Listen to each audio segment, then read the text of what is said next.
Olá, por aqui Joel, tudo bem?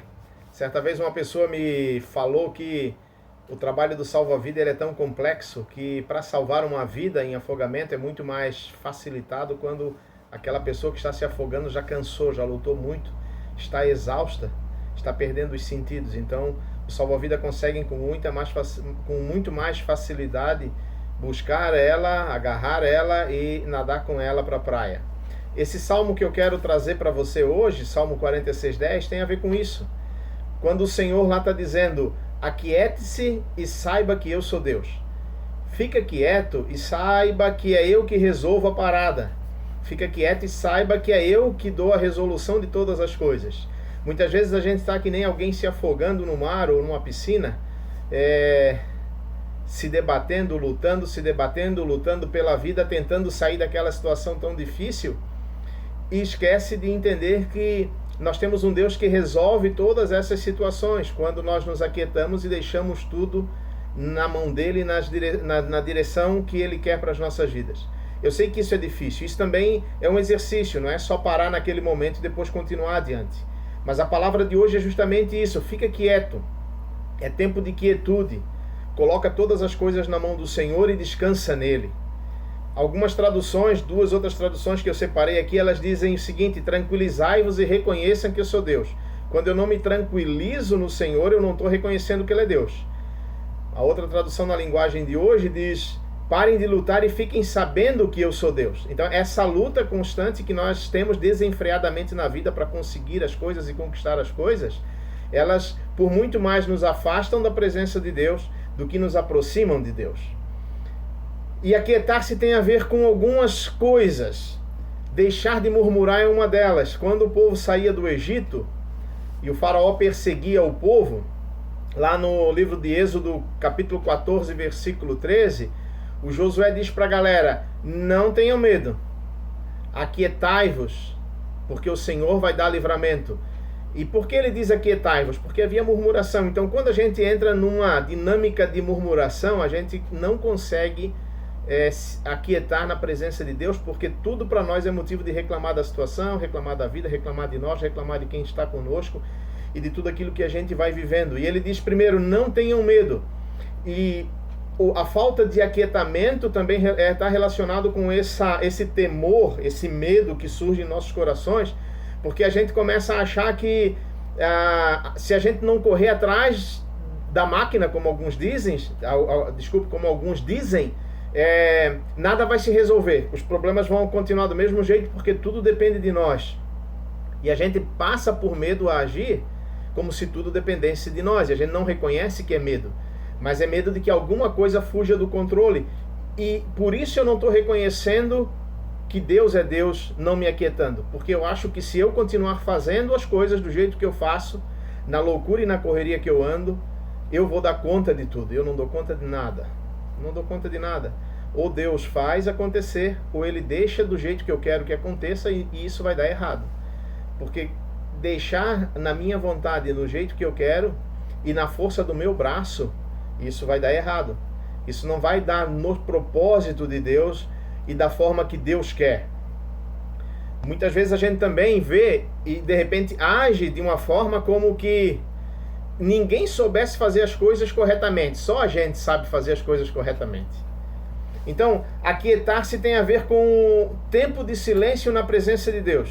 E é realmente ficar quieto, te aquieta, te aquieta. A orientação ali do Salmo é esse: te aquieta, fica quieto, sem fazer nada, sem fazer algo.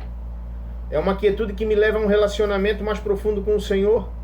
E é na quietude que o Espírito Santo ministra no meu coração, orienta, revela e mostra aquilo que Ele quer. Eu preciso desenvolver isso. Essa quietude de ouvir a voz de Deus, de ouvir o Espírito Santo falando comigo, de meditar sobre aquilo que eu já li na palavra. Muitas vezes você vai dizer: mas quando eu fico o tempo quieto é complicado, meus pensamentos voam. Se você lê a palavra, você vai começar a fazer esse exercício de na quietude buscar o entendimento dos textos bíblicos. E os salmos, provérbios são bons para isso. Você vai lembrar salmos e citar salmo e vai adorar o Senhor. Só o Senhor é Deus, o Senhor é minha rocha, O Senhor é minha fortaleza. No Senhor eu posso todas as coisas. O Senhor é o meu rei, o meu salvador. São palavras bíblicas que eu estou aleatoriamente colocando aqui, mas que se o meu pensamento quer viajar em outras coisas, eu recito essas palavras e continuo na minha quietude, volto para a minha quietude com Deus. No Salmo 62, 1 e 5, o salmista vai dizer: somente em Deus, ó minha alma, tu tem que esperar silenciosa. Então te aquieta, ó minha alma, te aquieta em Deus, porque dele vem a resolução de todas as coisas. Dele vem a minha salvação, diz no versículo 1, no versículo 5 diz, e dele vem a minha esperança. Mas um texto muito legal aqui que temos em Lucas 10, versículo 41 e 42, quando fala da Marta e da Maria, e eu quero ler ele.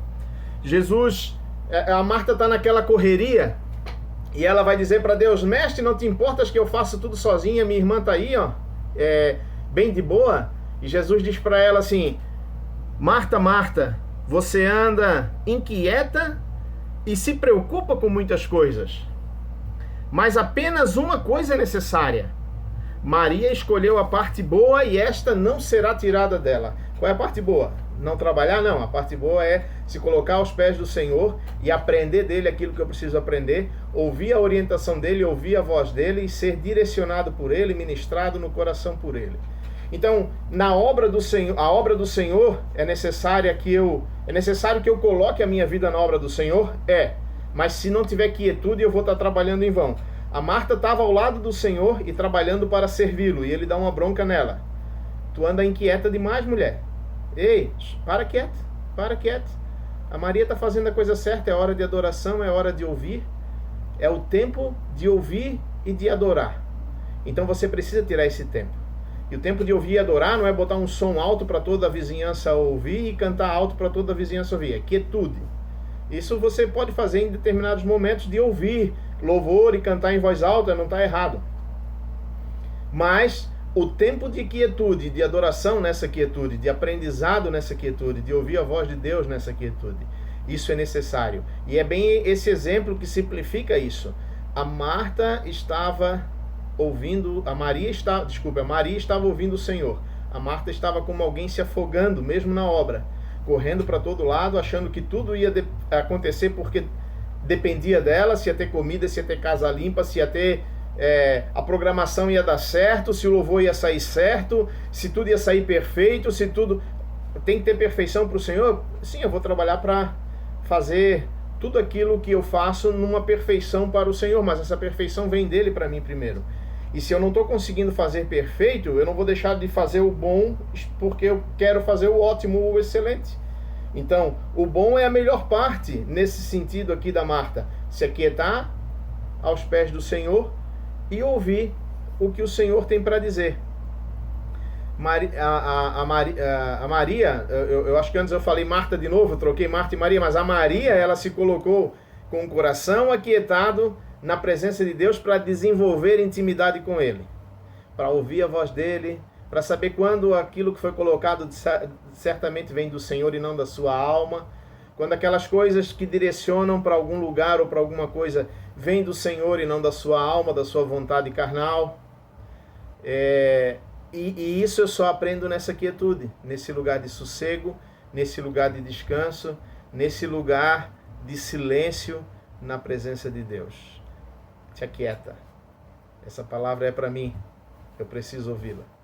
Por isso eu estou trazendo ela para ti, para compartilhar contigo aquilo que eu preciso ouvir. Te aquieta,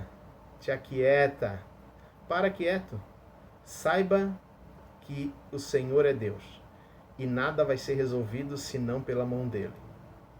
Fica na paz do Senhor Jesus, que o Senhor te abençoe e te guarde, que ele faça resplandecer o seu rosto sobre ti, tenha misericórdia de ti e derrame sobre ti grande paz, a paz que vem dele.